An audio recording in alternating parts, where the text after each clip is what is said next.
আসসালামু আলাইকুম ওরহমতুল্লাহি ওবরাকাতুহ।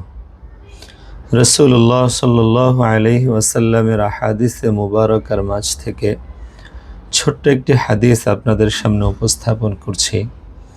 রাসূলুল্লাহ সাল্লাল্লাহু আলাইহি ওয়াসাল্লাম বলেন, আল ঈমানু বিদউ ওয়া সাবউনা শু'বা ওয়া ফি রিওয়ায়াতিন বিদউ ওয়া সিত্তুনা শু'বা ফাআফদালুহা কাওলু লা ইলাহা ইল্লাল্লাহ وأدناها إماطة الأذى عن الطريق والحياء شعبة من الإيمان।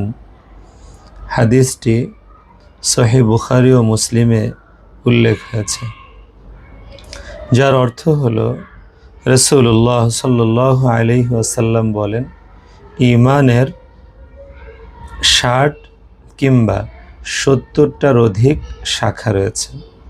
সর্বোত্তম শাখা হলো লা ইলাহা ইল্লাল্লাহ তথা আল্লাহ রব্বুল আলামিনের একত্ববাদের সাক্ষ্য দেওয়া। সর্বনিম্ন শাখা হলো ইমাতাতুল আযা আনিত তরিক তথা রাস্তায় যদি কোনো কষ্টদায়ক জিনিস পড়ে থাকে, যে জিনিসটার কারণে অপর ভাই কষ্ট পাবে, অন্য কোনো মানুষ কষ্ট পাবে, ঈমানের দাবি হলো ওই কষ্টদায়ক জিনিসটা সরিয়ে ফেলা। এই হাদিসের শেষাংশে রাসূলুল্লাহ সাল্লাল্লাহু আলাইহি ওয়াসাল্লাম বলেন, ওয়াল হায়াউ শু'বাতুম মিনাল ঈমান। হায়া, লজ্জা, এটা পূর্বে উল্লেখিত 70টার অধিক যে শাখা তার মাঝে অন্তর্ভুক্ত। তারপরেও রাসূলুল্লাহ সাল্লাল্লাহু আলাইহি ওয়াসাল্লাম আলাদা করে উল্লেখ করার কারণ হলো লজ্জাশীলতার গুরুত্ব বোঝানো, যে বিষয়টি রাসূলুল্লাহ সাল্লাল্লাহু আলাইহি ওয়াসাল্লামের অন্য একটি হাদিসে পরিষ্কারভাবে বোঝা যায়।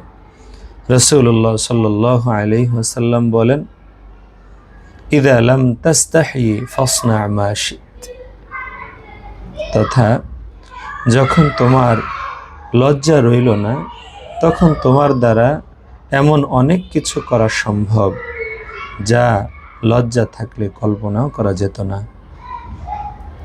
আল্লাহ রব্বুল আলামিন আমাদেরকে এই হাদিস থেকে শিক্ষা গ্রহণ করার তৌফিক দান করেন।